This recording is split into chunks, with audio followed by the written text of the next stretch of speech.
evening, folks, or good night, as the case may be. And hello to those of you on the West Coast as we're back here with the Bison Chat.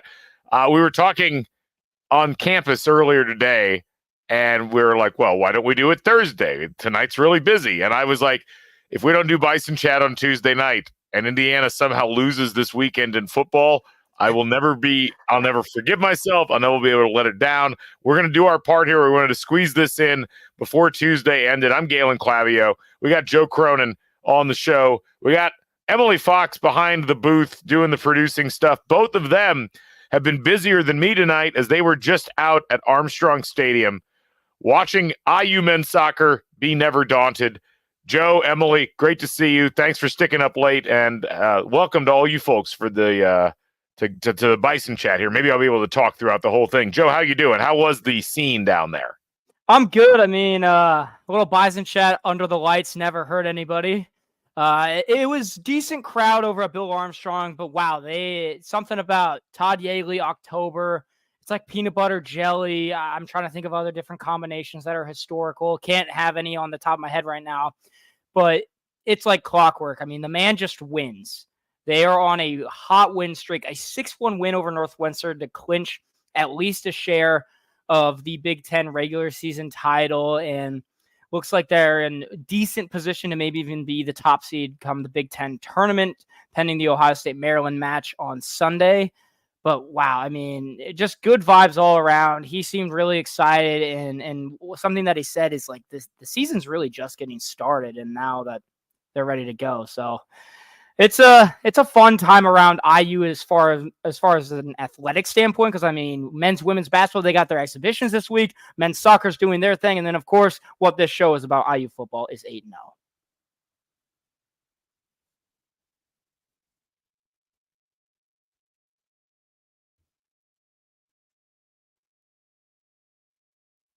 I am unmuted now. There we go. We're back. That was my fault. Don't worry about it. There was a small technical issue. This is what happens when you go on Pacific time. This actually reminds me, when I was younger, Sports Center, they used to record a 2 a.m. Sports Center. We would stay up and watch that. And a lot of people in our audience probably remember those days in the 90s.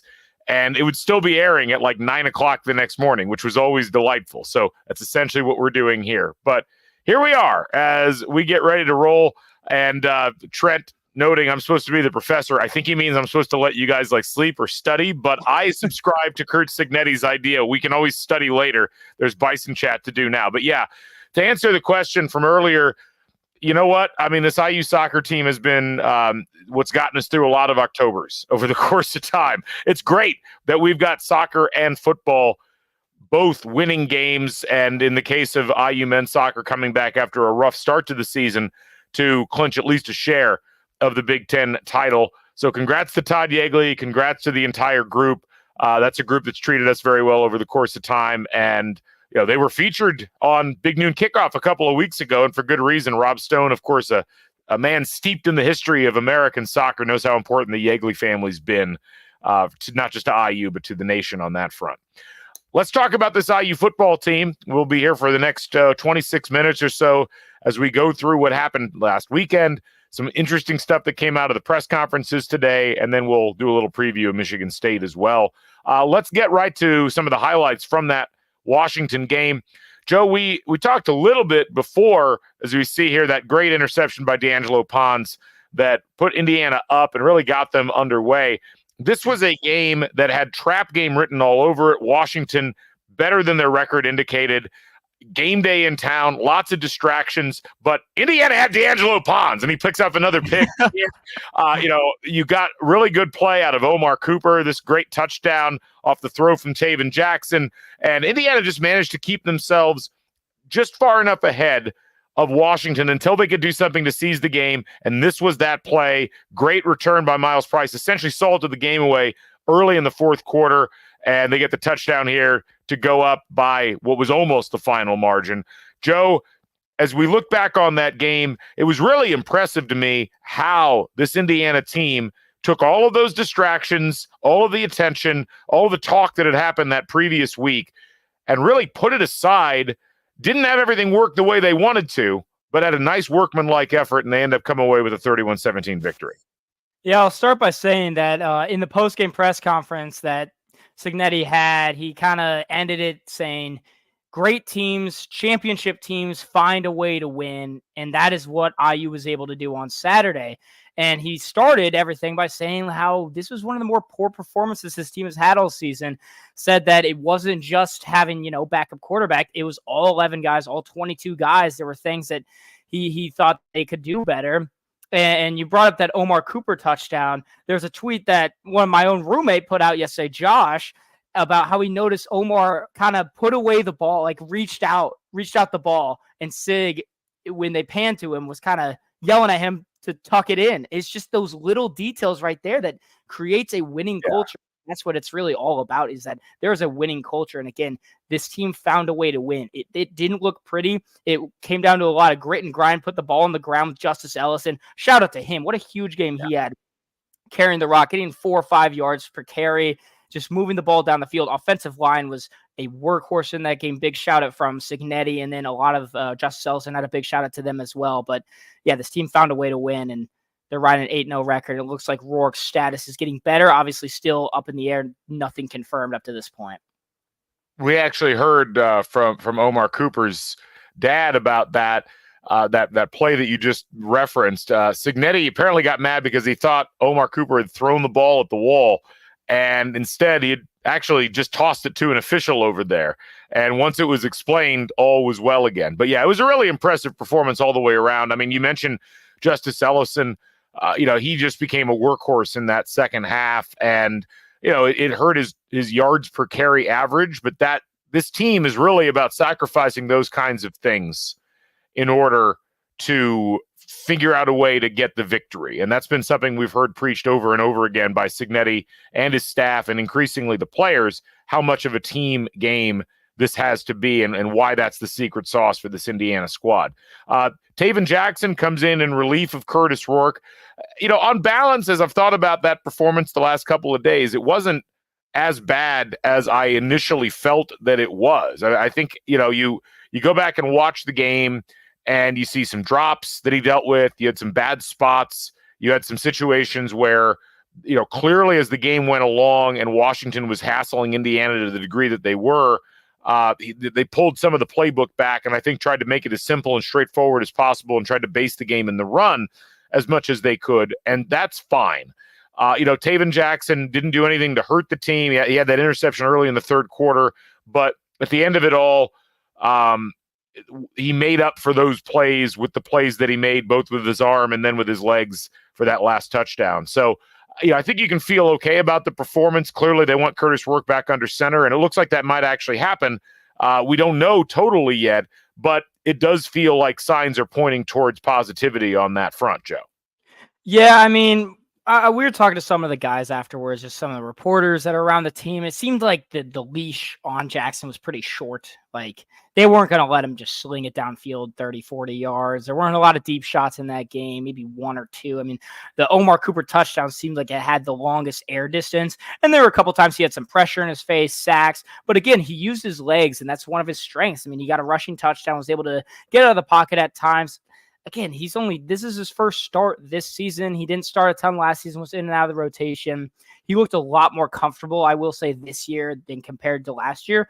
And I mean, once again, he did enough to get the win. He didn't need to go out there and throw for 300 yards and 3 touchdowns. That's just unnecessary. He did enough to get his team the win. I am getting interrupted right now. I have some chicken nuggets that I ordered up. Josh posed the shout out. He's brought me some chicken nuggets. They're spooky nuggets. They're spooky nuggets. They're like a bat shape here in honor of Halloween. Got some Chick-fil-A sauce too. I know what spooky nuggets look like. Okay. So in honor of Halloween, we got the food. There's no meat soccer, so there's the excuse of it is 11:30 and I have to eat at some point. You got to eat. You got to, man. Yeah, you got to eat. Man cannot live by podcasting alone. Neither can Emily Fox. So hopefully she's grabbing something to eat in the control room. Indiana, of course, didn't just have a great game against Washington. They had a great day because they had game day in town, and that was a huge, huge deal. What we saw from that game day was one of the best advertisements that you could have for IU football, Indiana University as a campus. It was a really special environment all the way around. We had some clips from that game day. You can see, I mean, just an amazing scene. Joe, I don't know if you got a chance to go down and like be in that for a little bit. I did. I went down there a couple different times. Brought IU sports media legend Gracie Barra down with me. We went and checked things out. And I mean, the scene was really awesome. It was so much fun. The energy was just palpable, and it lasted for like 4 solid hours. Like even an hour and a half before the show started, it was just absolutely lit. What were your impressions of the whole thing? I cannot believe you just used the term lit. Wasn't expecting that, but regardless, I got very blessed for a situation to be a junior. There you had a chance to apply for a backstage credential, where we got to get there around 7:45-ish, within that range.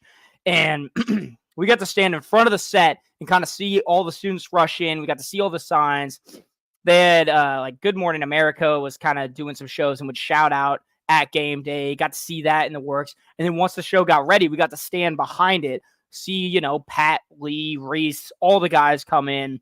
And there was a moment, got it on my phone camera, where Pat was explaining to the students what he's going to do in his open, where he's like, I'm going to say in the great state of, and everyone says Indiana. And just the energy from that alone, it was like, wow, this is real. And then, of course, Lee walking in with his sweater, everyone was just going nuts. It was so cool. That was one of the cooler experiences from anything I've had in college, media-wise. That was very special. And I went to the Rose Bowl this year, so that's saying something for sure.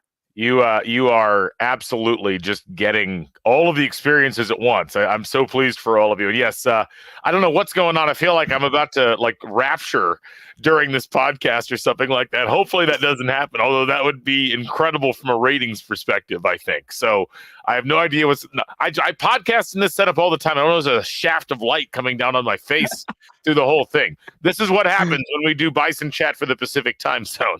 Anyway, Indiana coming out of the game now 8-0, and they are set up for this next couple of games, a very important couple of games. And it was interesting, we're trying to peek behind the curtain a little bit about Curt Cignetti, how Curt Cignetti goes about what they do. One of the things that's been so fascinating about this IU team so far this season, and really distinguishing like so much of a standout for this particular vintage versus the previous years, is how prepared they are, how they seem to really know what's going on with the other team. And someone asked Curt Cignetti, like, what's the process of breaking down tape? We've heard him talk several times about this whole, I'm in the office at 4:30 and I'm doing X, Y, and Z. So he gave an extended answer. It's about 1 minute and 20 seconds, but I want to play this because this is like, well, let's play it first and then talk about what it is. Yeah, well, Sunday you come in, you review your game. I come in early. Like this morning I was in 4:30. Sunday I watch offense, defense, kicking before the coaches come in. Quick staff, and then I'll watch the offense with the offense. And I may cut out a few plays and watch them with the defense, but sometimes I don't. We watch special teams together. Then we're on to the opponent. We normally start with explosive plays, runs plus 12, passes plus 15. Then we'll watch, 3, 4, 5 games together as a staff, and then break up on our own. And and then I'll spend an hour or two on various things tape-wise. Like this morning I came in, and there were some things I wanted to rewatch of their defense, and then watch their last 2 games on offense. I've seen them on offense a little bit through some of our exchanges, and then today is normal down distance day. Walk through tonight, and so, offensively, we went back through a few things and then started on the formations. And, tomorrow's normal down distance too, so we have 2 days of that. Wednesday's third down, so I'll preview that beforehand, and then Thursday's red area, 2-point play, 2-minute goal line. So that's kind of how it's done. It's just that simple, Joe Cronin. Yeah, I mean, it's there's a method to the madness, and that is madness in its finest form. But that's really what it takes, and that it reminds me again. I've kind of reiterated a lot this season. It's just that Saban energy. That's something I would expect when Nick Saban was coaching in his heyday, especially, that it was that kind of answer. It's like, yeah, I'm in the office at 4:30 casually and spend half of the week watching film as compared to other things. So it's impressive. Yeah, no, it really is. And it's always just fascinating to me to hear process like that. And I appreciate, Kurt Cignetti for taking behind the curtain a little bit and just kind of explaining what they do. And it's like, it's nothing revolutionary. It's not like, they have a seance around the tapes or something to like try to coax like what the play calls are, or, they're not sending assistants into the stands in other stadiums to steal signs or anything. They're just breaking tape down and figuring out. Well, I mean, hey, it's Michigan week. Yeah. Yep. So, but no, it is really fascinating to hear that breakdown, and just a lot of. I mean, it's not just Cignetti breaking the tape down. It's like they're watching 4 or 5 games as a staff together and breaking everything down, and it really does feel like this is this is one of the benefits, one of the many benefits, and we've talked about this a little bit on this show and some of the other shows that we do. You bring an entire staff essentially with you, and you have a working relationship with those folks that has worked. And a lot of times you're a little nervous to do that at the power conference level in football, because what worked at a lower level of football may not work at that level, but it is clearly working in spades, and I think it's clearly paying dividends off for Indiana. The team they're studying this week, Joe, is Michigan State. And we heard Curt Cignetti talk a little bit about the Spartans. Let's go ahead and hear some of those comments now. Well, I got a lot of respect for Coach Smith. He's a great football coach. Did a tremendous job at Oregon State when they were in the Pac-12. That's not an easy job. He plays hard-nosed football. He's going to run the outside zone a couple different ways, and duo, inside zone, and I mean they're going to smack you in the mouth and have good play-action game, but also have enough little trickery there or to keep you off balance so you're not overcommitting, and very aggressive on defense. So I think they're going to line up. They got a couple good backs, and they're going to run that ball and push it down the field and play action. And they go out of pocket with the quarterback, and you got to keep him in the pocket when he drops back, because he can run around and make plays. So we're going on the road, playing in front of 70,000 people. I've never played there myself, but from what I understand, they're right up on you, and those present new challenges. And they do. I mean, if you think about it, Indiana's played only a couple of games away from home so far this season. The Rose Bowl, which I wouldn't say the fans are right on top of you at the Rose Bowl, and that was kind of the UCLA fans were relatively sedate. Comparatively speaking to Indiana fans. And then, of course, at Northwestern, that was not a rowdy crowd, Joe. We were at that one, nor it was a particularly big crowd. Now, but it was more IU fans there. Yeah, there were. Yeah. Now, I'd be surprised if we had more IU fans at Spartan Stadium, but I also don't think it's going to be necessarily sold out. But it's a different place, and as I have been reminding people all week, this is not a place Indiana plays particularly well. Like they have not won many games at Spartan Stadium historically, and Cignetti makes a lot of good points. I mean, Jonathan Smith was, I think if you went into the post coach hiring off season, Jonathan Smith was viewed as one of the best hires that was made. I mean, this is a guy who was at his alma mater at Oregon State. Took over a real bad team. They were real bad his first year. They were 2-10. Got them to 3 consecutive bowls in the last 3 seasons that he was there, and that included a 10-win season and an 8-win season. Takes on a Michigan State team that was reeling from the whole Mel Tucker saga. Which saga may not be enough of a word to describe the Mel Tucker thing, but Michigan State's always had a good amount of talent. They've been kind of right there in the mix. They were in the college football playoff, about a decade ago, slightly less than that. So it's a good program. It's clearly not a program this year that's playing at the same level as Indiana, but it is still a dangerous opponent in some ways, in as much as it is an opponent that has the athletic ability to challenge you and make things difficult. They've got a freshman quarterback, and they haven't really put everything together so far this season. Yeah, they've had some rough losses, and obviously one of them is in Eugene against Oregon, the number one team in the country. So that one you kind of have to take with a grain of salt, but it's an interesting group. I think Jonathan Smith has done a fine job. It's tough to come in and it is hard to come in and change everything. The way that IU has been able to do it with Cignetti is impressive, and I would say a sports anomaly in some regards, but this is a game that, like you said, it's really their first true road game in a sense that, yes, they were out west in Pasadena at the Rose Bowl, but the fans weren't really there. Noise wasn't a factor. Northwestern, again, didn't have a big crowd, more IU fans than Northwestern fans. This one, Michigan State does have a good fan base. Sure, they're 4-4, but Indiana has that funny number next to their name, which makes it more of this high caliber matchup. It's 3:30 kickoff, not noon. It gives people a little more time to sleep. So I imagine there will be a good amount of fans. Like you said, probably not sold out, but this will probably be the first time that IU will have noise not in their favor. So it'll be interesting how they respond. I mean, especially a lot of these guys that are on this IU squad, they haven't played in an atmosphere like that ever because they're from JMU. They're from Ohio with Curtis Rourke and other group of 5 schools like that.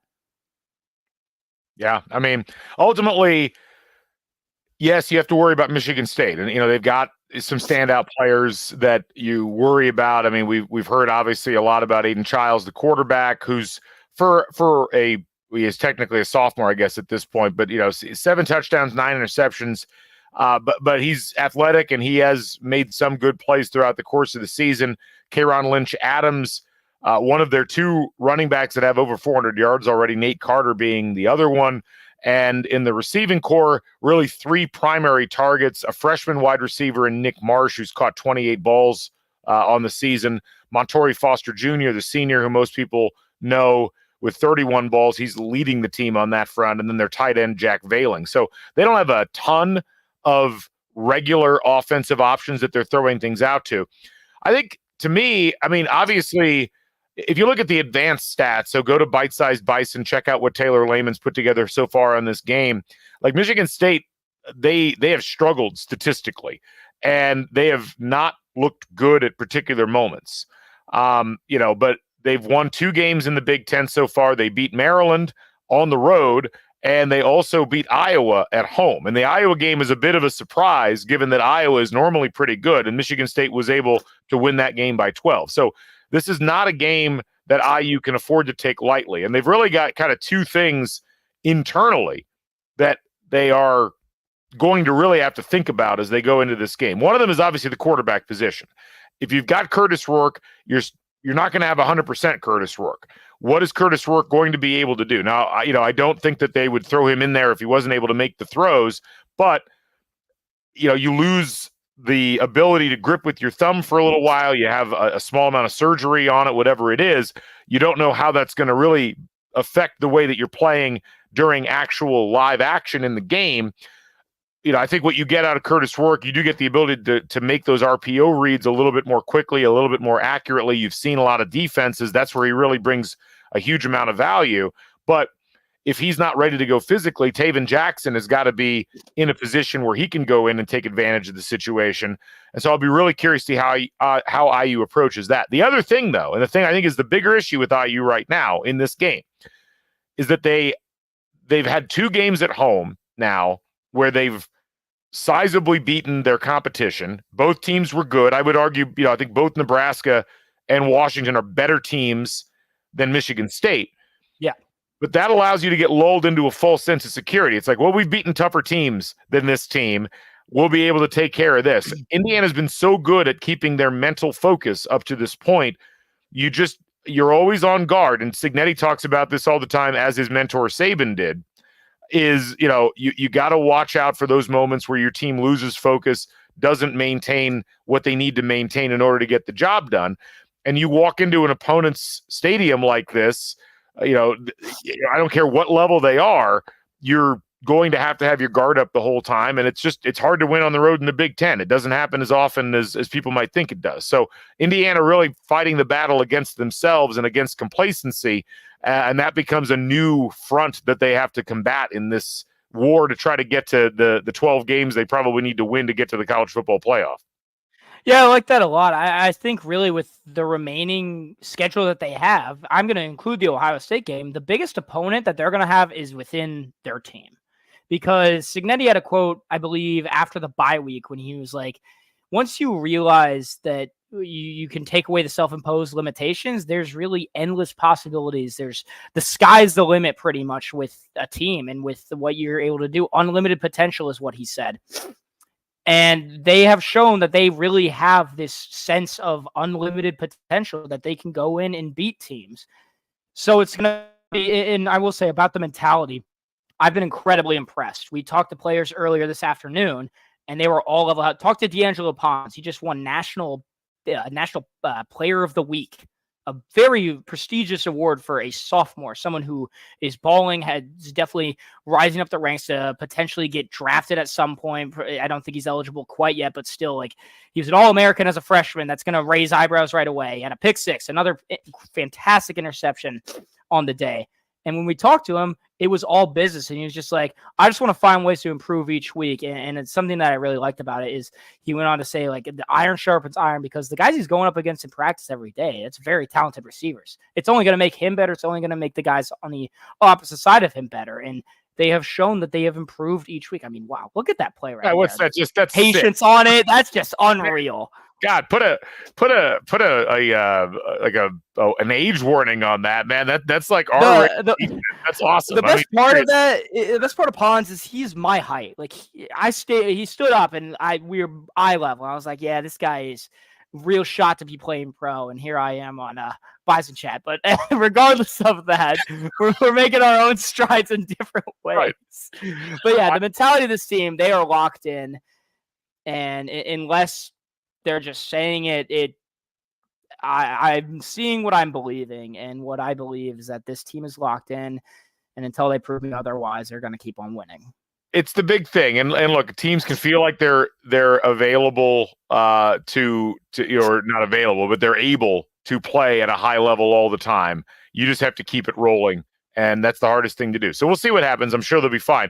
As Eddie Coten points out in chat, like the nice thing is they're not just playing for pride here. They're playing for the old brass spittoon. Joe, what are your feelings on the old brass spittoon? This is a replica, which you can purchase. You can actually, this is $75. I did not know this website existed. It's called rivalrytrophy.com, but you can buy a replica version of the old brass spittoon. How do you, as a member of a generation for whom tobacco has kind of not even been a thing, like, what's your processing of the old brass spittoon as a traveling trophy?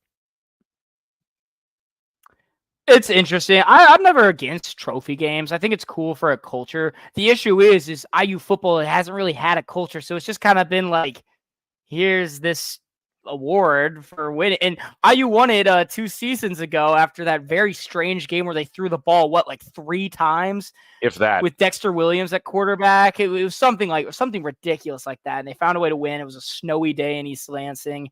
The last time they played there, they did come away with the win. But I do enjoy the Oaken Bucket. Obviously, that's a classic rivalry, biggest rivalry in all sports with Purdue. I'm not opposed to a second trophy game because there are a lot of instances where teams will have 1, 2, even 3s kind of pushing it, because then it's like, really, are they your rival?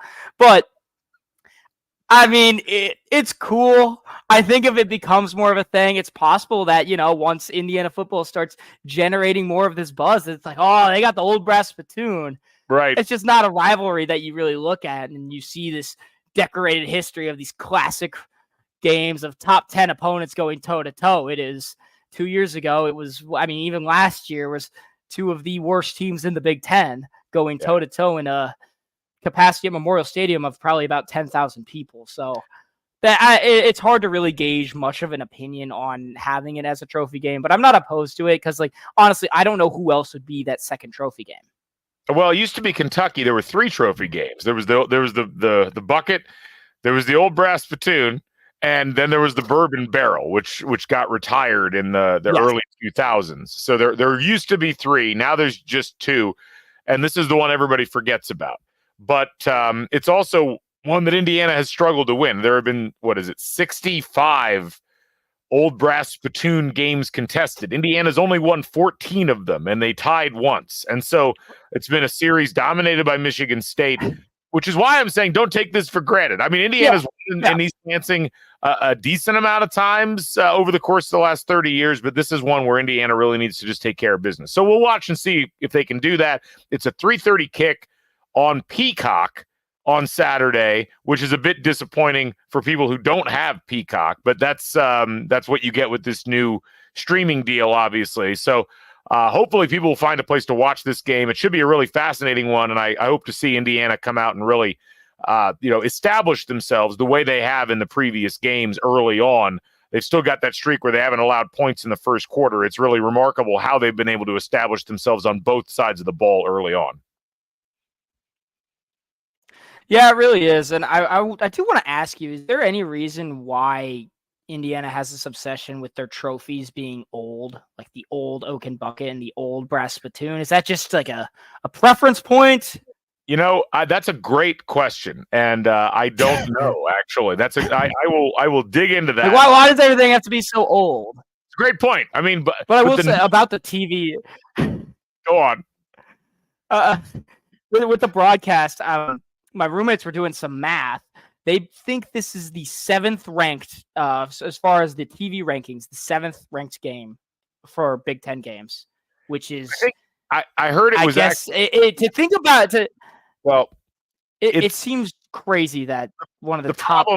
The problem is, you're right. I mean, like the Washington game, I heard was the 5th draft pick. So for those who don't know, the networks 2 or 3 weeks before will actually have a draft where they draft all of the games that are happening in a given week. And keep in mind, like the Michigan State game, I think got drafted before the Nebraska-Indiana game happened. And Michigan State and Indiana, when you put those two fan bases together for football, they're just not that big. Michigan State does not really have a national fan base. Indiana does not really have a national football fan base. Now that's starting to change, but I think that's why it was ultimately perhaps the low game on the totem pole or close to it. Now, I think what's fascinating is if Indiana wins this one, it ups the value of almost every remaining game that they've got because suddenly they become the hot ticket item. But that's probably why an Indiana team that's been knocking on the door of the top 10 for the last couple of weeks is playing on Peacock rather than playing on a network, because this might be the last time we see that for a little while if Indiana pulls off the victory. Anyway, go ahead. It is really interesting with this weekend, especially with Ohio State and Penn State playing. There is a realistic chance that pending an Indiana win come the next AP poll, they're either ranked above Ohio State or they're one of 2 remaining undefeated teams in the Big Ten, which is crazy to think about. Like heading into the year that a 9-0 team would be possible. I believe that they actually, if you're an AP voter and you vote Indiana ahead of Ohio State for any reason, even one having 0 losses and one having, multiple losses, they actually electrocute you at that point. If you're the AP, they don't allow you to continue on as an AP voter in that case. I don't know that Indiana's ever been voted ahead of Ohio State in the AP. I guess it's happened a couple of times, but look, here's the thing. And I think, as Eddie points out, we're not getting ranked over Ohio State. Unless they lose, if they lose by 40, a 2-loss team. Come on, a 2-loss Ohio State team that loses by 40 will only drop 2 spots in the rankings. In fact, they might go up in the rankings. That's just how things work. They'll go to number 1. It's just how it works. Anyway, so. We're going to wrap up here because it's late and it's already Wednesday. And so we've done the rare, let's bridge Bison chat into the next day kind of thing. But Joe, any final thoughts from you before we sign things off here and get ready for the ramp up here over the next 3 days for the game on Saturday? I will say I don't have faith in the AP poll. I was really just pointing out the hypothetical of the possibility, because I even pointed it out a couple weeks ago when Alabama lost to Tennessee. That was like, oh, this is going to be a reality where IU is above Alabama. So just not to be LeBron James, but I did speak that one into existence. This is a big game. All of them are big games because this is the next one on the table. But it's a take care of business, like you said. I think IU gets it done whether Rourke's playing or not. They have the game plan, and especially if Jackson's playing again, They have the game plan. They know what it takes to win with Taven at quarterback. They have very talented running backs, a very talented offensive line, and that defense. I mean, Cignetti even said they saved the game in a 14-point win against Washington, and I imagine they're going to be juiced up. They have each other's backs. Said it last week that this team plays so cohesively, even on their bad days when they're winning only by 14 to Washington. They play so together and they play for each other. So it's hard to really beat that kind of effort and passion that they have. Yeah, no, you're absolutely right. And it's just been great watching this team play and continue to grow and find new ways to win. So many cool things to pick out of that Washington game. The more I go back and watch through it, I'm really fascinated and excited to see how they handle this road test at Michigan State. Important game for where Indiana wants to get to. Important game for where fans want to get to, especially to set up a game at home against Michigan the following week that could really be important. But Michigan State's the task in front, and that's what Indiana's going to focus on. So we'll go ahead and wrap things up. Again, our thanks to Emily Fox, who has managed to have a full day and cover soccer and is now producing the show. So, Emily, we love you. Thanks so much. Joe, same to you. Great job all throughout the course of the day. Congrats to Indiana men's soccer, another regular season title in the Big Ten. Just a remarkable turnaround for them this season. And we look forward to watching them in the Big Ten tournament and eventually the NCAA tournament. And we look forward to watching Indiana this Saturday at 3:30 on Peacock or in person. I will be there in person. Are you going in person, Joe? Yep, I got my credential. I got 2 meal vouchers too. Oh, it's gonna be a good day. East Lansing is not ready for Joe Cronin there. I don't even have a meal voucher. I feel like I've been cheated here, but no, we'll see you up there. We'll probably see some of you folks up there. For all these folks, I'm Galen Clavia. Thanks for joining us here on the Bison Chat, the late version, the Pacific Coast time version. We will catch you folks on the flip side. Bring back the Bison. Stay never daunted. So long, everybody.